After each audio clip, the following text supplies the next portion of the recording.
Wagwan wadau, ni aje? This is Off the Record episode 7 with your host Nalisi kama kawa kama dawa.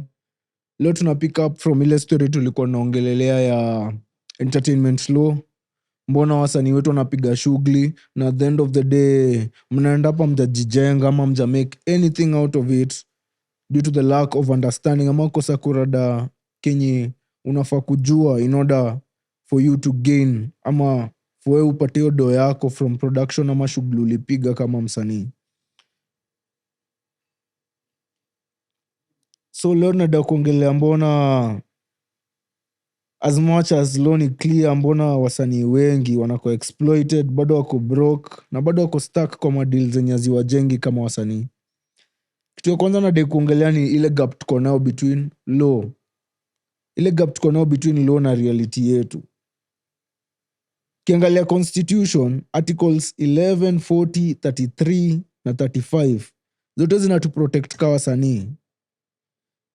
But ikikuja kwa story na kupractice, enforcement ni weak. Cause the only way violation yako ama mtu kutake advantage of you itakuwa sorted out ni wewe mwenyewe kupush for it.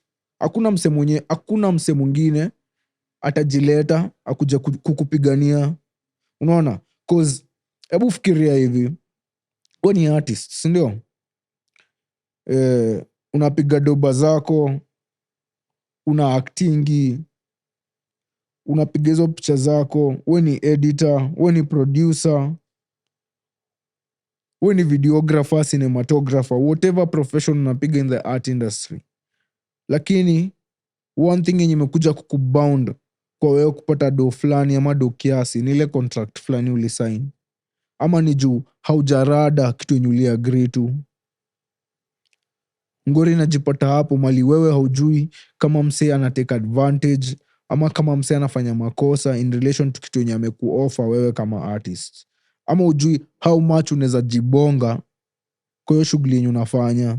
Haujui power yenye uko nayo, la kukosa kuunderstand power yenye uko nao kucontrol hiyo property. Ini stuff imetoka kwa kichwa yako, unaweza amua isiende mahali na hakuna msee atapeleka mahali, bora uja agree. Unaweza prove ni yako, hiyo inakujenga pia na kwa position ya kujitetea. Juu huku agree to anything probably. So kama uli agree pia umeshajimess. So unafaa kufikiria venye haufanyi makosa tena, haujieki kwa position ya kujipigisha minus kwa sababu yenye unaaminia. Cause mimi nasemanga hivi, msee akiamua kuwa mode kwa mwalimu, high chances ni atabaki kwa hiyo profession hadi retire.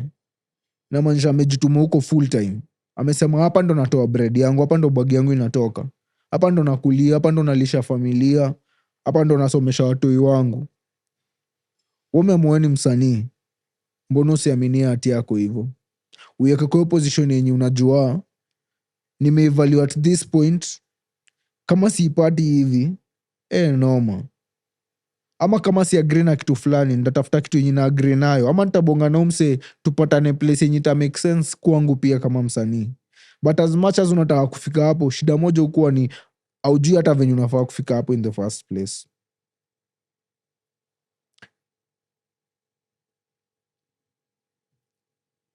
So ngori moja tunakuanga nayo kwa wasanii ni hatujui rights zetu, na tukiongelelea maboard zenye zinafaa kwa zikitusaidia na story na wasanii.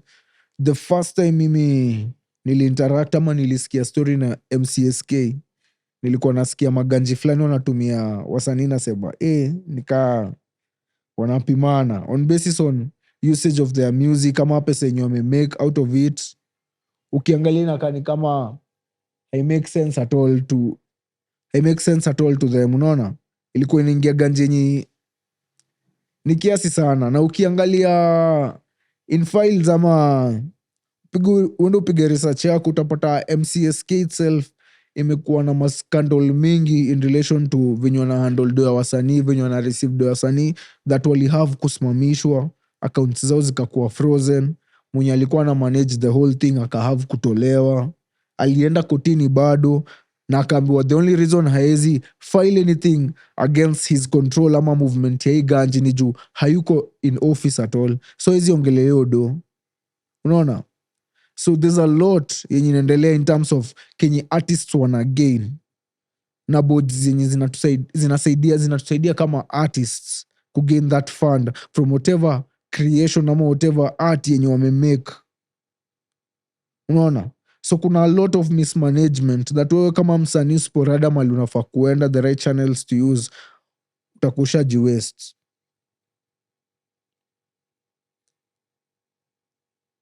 Inatuelezea mbona tuko na wasanii wengi wanakuwa exploited, wako broke na bado wana koma deal ziko. Unaona? So hapa tukiongelea struggles zenye wasanii wana face ni hiyo vako ya unfair contracts. Too many artists sign agreements without legal advice. Nika kuuza shamba yako bei ya kutupa juu haujui worth. So najua kama venye sahii si akijambia niko na plot place fulani, niko na zinaitwanga ma prime plots, like ukiangalia location ya shamba yako geographically, hapo wakasimamisha apartment ama wakieka ma rentals or whatever, inakaa kuingiza do mbaya. So land value inaendanga ikichange on basis of location, transport, like vitu mingi zina affect kitu kaa hiyo. So ngori moja inakuanga hiyo, like umesign contract cause ngori moja inakuanga pia na contract ni mara mingi msee anakuanga in need. Msanii ashajiambia nimepata msee anadai kuingia kwa shughuli yangu, anadai kuwekelea ganji, anadai kunijenga, hajai kufanya hii, lakini as much as ananiokolea, umeangalia Kenya nakupatia, is it worth it? Wewe mwenyewe una feel iko worth it? Iko worth it? Ka signature yako hapo, bambika na shughuli inaendelea nayo, usiwe complain mahali, ni kitu ko sawa. But kitu important yenye nataka understand ni unafaa kumake sure unajua ni nini una agree to. That's the most important part. Unafaa kukuwa sure ni nini una agree kusign. Inakujenga sawa, haikujengi, kuna options ya kubonga nao, say negotiate, ona venye itakusaidia. JK plus saidi yako, seme at least nakuwa nimepata hii juu. Think of it, unapatanga msanii anapiga ngoma moja ina blow, ngoma ingine iko hivyo sana, like performance za ngoma hazitaikuwa constant, hazitaikuwa hata ukwe mnoma aje. Unaona? Utakuwa na constant performance ya juu, lakini hazitai match each other. Kuna moja lazima itakuwa na nguvu kushinda ingine. So mina feel on basis of what you guys agree on, ita depend on how much uta get from hii shughuli yote, juu ya venye ulijibonga, juu ya kitu mli agree to. Apart from hizo ma contracts unfair, kuna wasanii wapatangi royalties zao. Shawacha pia story fulani ya wasanii kuagree that nakula do yangu ya kuact, sikuli do yangu ya royalties. Hakuna do ya royalties nafaa kuwa niki-expect. Kwa na-explainia royalties zinaka mingi on basis of how much content yenyu na push, ama how much ina bring in over time. Nacheki? So kuna wasee wajuangi do ina come at all, cause huyu msee ku-upload hiyo nini kwa nini yake, kwa page yake. Umsanii asipopata event ama umsanii asipopata concert yenye anaenda kuperform live, mali watamwambia by the way ukikuja uperform na kula ganji fulani, hata ijua alitoa do ngapi YouTube, juu ikuposio kwa page yake, ama production team yake ama distributor yake ni msame different from the source yenye inapata hii content. Unaona? Piracy na free downloads, hapo hata mimi siwezi kataa, pia mimi ni victim. Sidhani kuna msee hapa ajui, neza mention ka 5. Kama ujui 1, 2, 3 movies, unajua Gujara, ama unajua nini ingine, ama HD movies today, like haukosi kujua at least one site ya kupirate movie, haukosi kujua Tobidi, ama sijui venye unaweza save from net, udownload directly from YouTube. So these are the many sources, ama many ways artists lose ganji. Si intentional, si makosa yao, lakini piracy at the moment mimi naweza sema ni kitu yenye nikaa tuwezi fight ama tumeshindwa kufight currently, cause hata sasa nikitaka naweza download from site ingine ngoma ya msanii mwenye nadai na ndaipata nikikosa place fulani ndapata place fulani. Kama siko Spotify waniambie huwezi sikiza unless kuna premium, ndajua mali ndapata, ama labda nisikize ad ndo nisikize ngoma nadai. Nikienda place ingine ndaisikiza tu hivyo sare, ama ndai download sare. So hizi ni one of the ways pia wasanii wa lose, na hapa ndo nasema sisi wenyewe the moment tuko na uwezo, promote msanii mwenzako, usikule piracy milele. Yeah. Cultural exploitation, hapo ndo unapatanga iconic songs kama ile ngoma nilikuwa nawachapia Jambo Bwana ya The Mushrooms.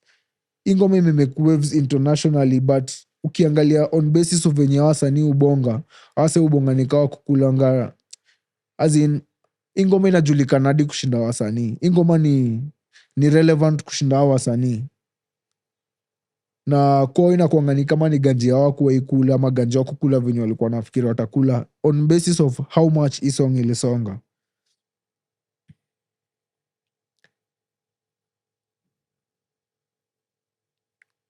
So tukiongelea kwa hiyo story, tunakuja kwa hiyo pati ya kama venye MCSK imekulea ngori fulani na wasanii, jini inapotea kwa kichwa kidogo, but in relation to that, hawase wamekuwa na several scandals, mali wame reach out to high court, watrai kusaidika in order to go on working with that, but then waliambiwa wanafaa ku go to the relevant department, because high court ni kama wameruka a step prior to that. Ni kama nilikuwa nawambia on the previous episode, si previous, seme ni episode, yeah, episode 5, nikiwambia story na rent, venye msea hizi enda koti kama kesi yako ni ya rent tribunal. Kama unafaa kwenda kwa rent tribunal ndo usaidike, ni kama umeskip step 1 ukaenda step 2 bila kusaidia. Ni kama umeenda kwa appeal kesi nyeje haujasikizwa bado, unaona? So kama tuko na bodies kama MCSK zenye hazijatusaidia kwa wasanii, tuko at a point mali mnafaa kumedi na venye unafaa kuwa na hii knowledge wewe mwenyewe, kujua venye unajisaidia as an artist, kufika the relevant place. Kwa mseka meja mwenye live amejibonga akasema due to prior experiences na management mbaya, kwa na manager amempima, amejipata position ana make way less than Kenya nafikiria anafaa kuwa kimake as an artist, based on Kenya art yake inampatia, hafeel like get that, unaona? Tuko na such situations zikihappen. So niki-expound more on today's topic, nataka kuongelea our main stage kama Kenyan artists. Place moja common yenye wasanii wa Kenya wanakulia sahii, kama ukuli YouTube, kama ukuli on stage performances, labda umeshikilia Spotify mbaya. On basis of my research ama understanding yangu ya industry, kama ukuli YouTube on stage, hizo ni having the live events, unakulia Spotify. Na YouTube sasa ndio the main arena yetu kama wasanii. Msanii akipushingi, hadi ukipush content yako pale YouTube na kuambianga ninga tufikishe 100k subscribers, tufikishe a certain number of views on this content, hapo ndo ya wasanii mostly inatoka. Na sana de tuongelele venye ido inakam ama venye anafaa kufanya.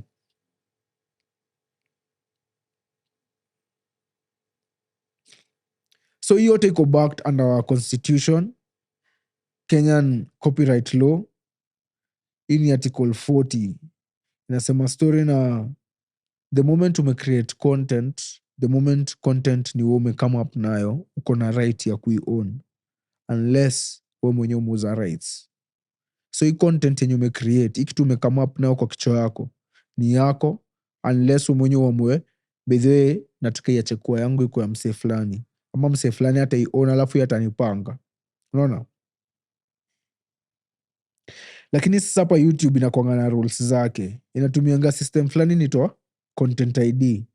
So ni kama niko sure wase wengi hapa wameinteract na Shazam, ile vako unaplay ngoma inakubamba, unasema unatumia Shazam kujua hii ngoma ni artist mgani, ni ya producer mgani, vako kaa hiyo. So YouTube inatumianga kitu kama yenye ni kama Shazam Plus, unacheki design yenye with the content ID.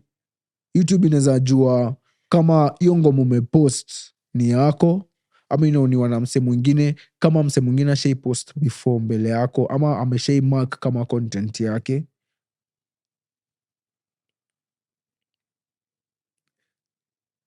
na inakuonesha like nina allow mse mwenye ana own hii content a make the decision venye ita exist online.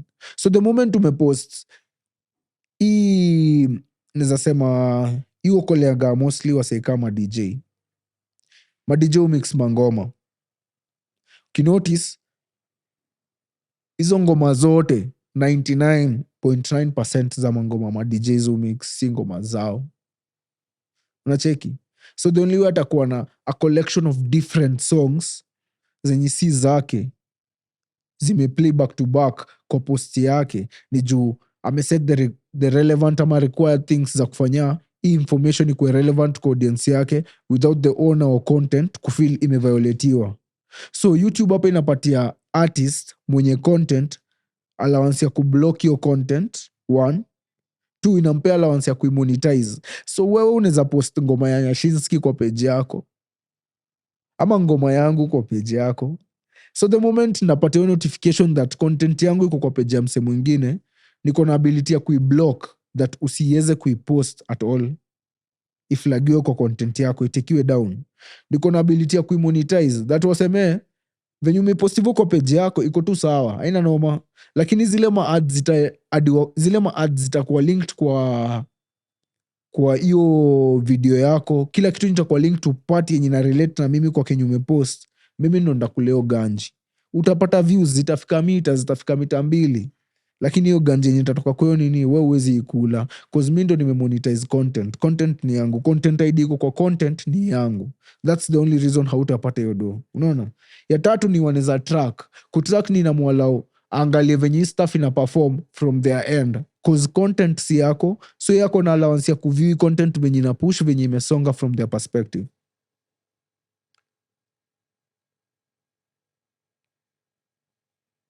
So kenye na happening the moment ume upload content, and in this case ni content yenye una own. So tumetoka kwa story ya umeupload content yenye si yako ama content unajua inaweza flagiwa kwa kukosa kwa yako. Kuna wase post content juu ya seme for example nini, ukiingia YouTube after kajana vile tumekuwa na game ya Man U na Man City, unajua nani alichapwa?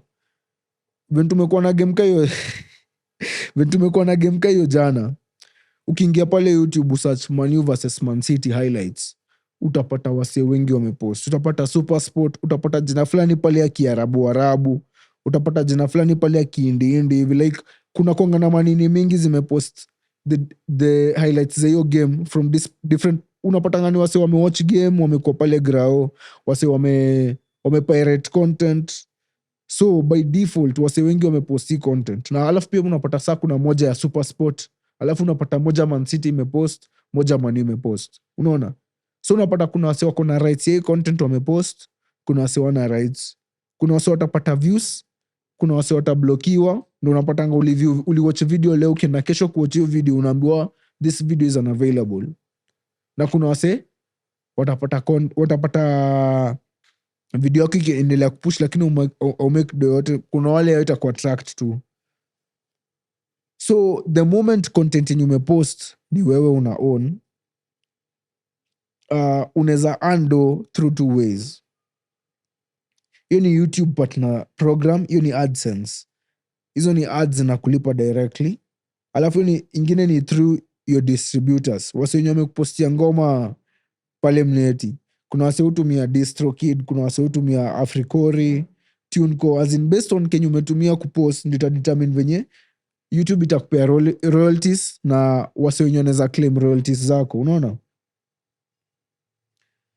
Ngori moja na kuanga hii, kama ulisign away your masters ama publishing rights kwa contract, hapo ndo nakwambiaga unafaa kuwa knowledgeable, unajua ni nini una agree to.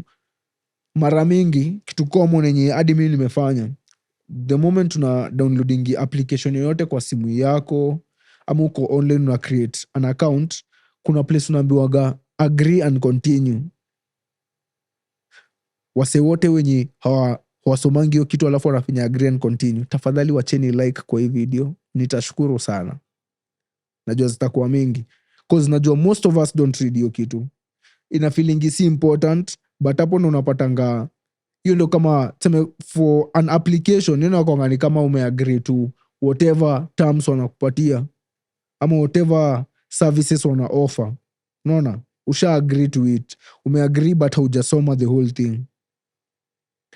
Hapo ndo unapatanga msee amejimes, hana ability ya kucontrol venye funds zile zina come from their content zinakuwa handled, ama how much they get from it as creatives.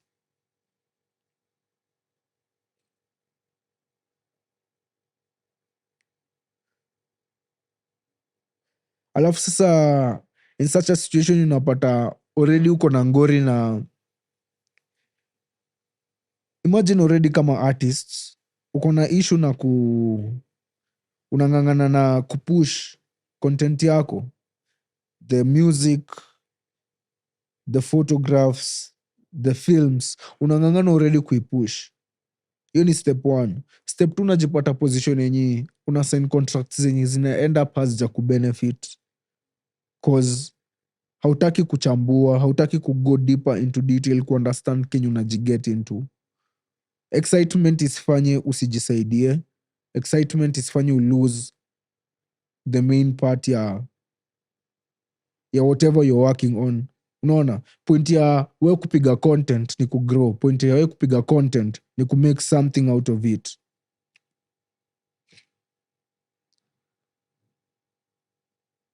So hapo constitution inatuambia by default art ni property yako.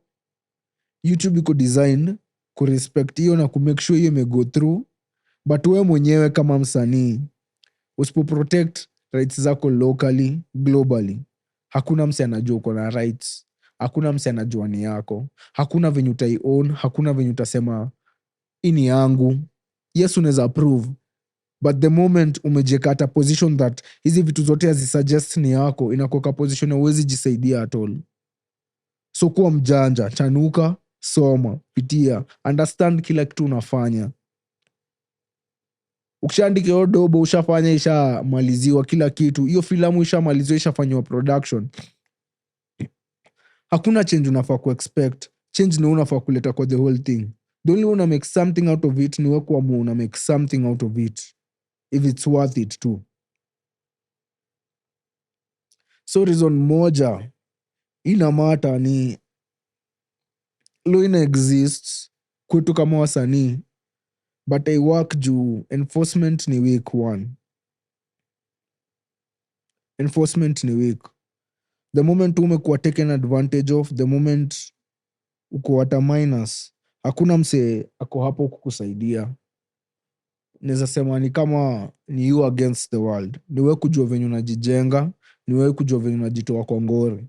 So ushajua umejeka kwa ngori, enda upige research yako, consult, tafuta mse anaweza kakuambia ni nini unafaa kufanya kujitoa kwa hiyo shughuli ama kujitoa kwa hiyo ngori yenye uko sahihi. Unaona, figure out the best next option ya kujijenga kwa story kaa hiyo. Kitu ingine inafanya tunajipata hapa pia ni hatuna knowledge. Watu wengi wanafanyanga vitu bila kupiga research, blindly. Lazima ukuwe rada ya kenye unafanya, lazima ujichanue, lazima ukuwe sure. Naweza sema hivyo, like usifanye vitu juu ya pressure, usifanye vitu juu nafasi imetokea na unataka kumalizana nao mbio. Usikuwe reckless. Mali unapiga hesabu ya ganji, mali unahesabu mali unafaa kukulia, unataka bagi yako itokea hapo, hauwezi kuwa unalalisha hapo pia. Hapo lazima ukuwe rada, lazima ujichunge. Unaona, institutions mingi zinakuwaga shaky. Nimetoka kumention MCSK, inaweza kuwa siwezi kuwa najua kila kitu kuwahusu, lakini for sure based on kenye tuko nayo printed ni hawa si wa kupiga shughuli best na walikuwa na mangori mob. Na wewe kama msanii unafaa kuwa uko rada yako, usiexpect msee akuwe rada yako. Unafaa kujiprotect kama msanii before uprotectiwe na msee mwingine. Siwezi kufikiria kawe mwenyewe hujajifikiria. Unacheki? And considering digital world ina move mbio kushinda legal systems, niko sure mmetembea, ukiangalia tu basically venye legal systems you work, hawezi compare na pace yenye life inasonga, pesa yenye vitu zina move at. Itatake some time for sisi kufika hapo, ama kila kitu ni tunataka iwork the same way digitally na work legally. Itakuwa some process. So in order for sisi kuachieve hiyo, lazima pia si wenyewe tukuwe rada na the whole thing, unaona?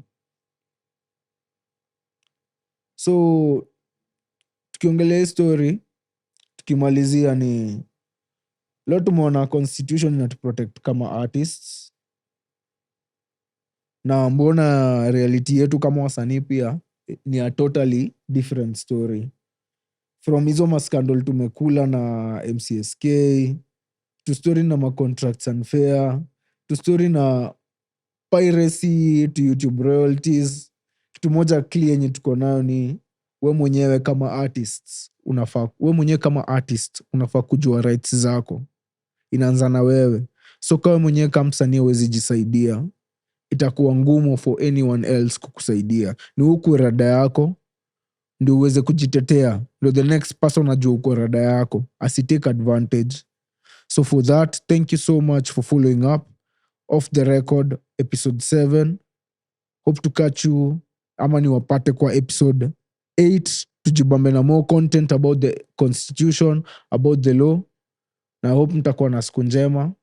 Subscribe, watch, like, kwenye siku fiti wadau. Adios.